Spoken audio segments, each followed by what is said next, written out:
Shirt के घेरे के लिए पल्टा बनाना हो या गले के लिए बारीक पट्टी, उसे इस्त्री से बराबर फोल्ड करना सबसे मुश्किल काम लगता है ना? अक्सर पट्टी कहीं से चौड़ी और कहीं से बारीक हो जाती है। लेकिन आज मैं आपको एक बहुत ही आसान तरीका बताऊंगी। आपको चाहिए सिर्फ एक आम सुई यानी नीडल। मेरे पास ये वाली है। अगर आपके पास थोड़ी मोटी सुई हो तो वो ज़्यादा बेहतर है। अब जहां आप कपड़े प्रेस करती हैं, वहां इस सुई को कपड़े में इस तरह पिरो दें जैसे मैंने लगाई है।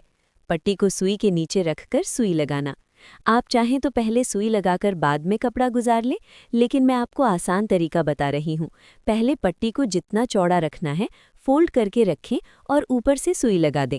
ये देखिए, अब आपने बस एक हाथ से इस्त्री यानी प्रेसर को दबाकर रखना है और दूसरे हाथ से नीचे से पट्टी को खींचते जाना है। सुई की वजह से पट्टी बिल्कुल एक जैसी फोल्ड होगी, न कहीं से कम न ज़्यादा। और ये देखिए, हमारी परफेक्ट और नीट पट्टी तैयार है। अब पाइपिंग हो या पलटा, फिनिशिंग आएगी बिल्कुल दर्जी जैसी। अगर ये टिप अच्छी लगी हो तो वीडियो को लाइक और फॉलो करना मत भूलिए।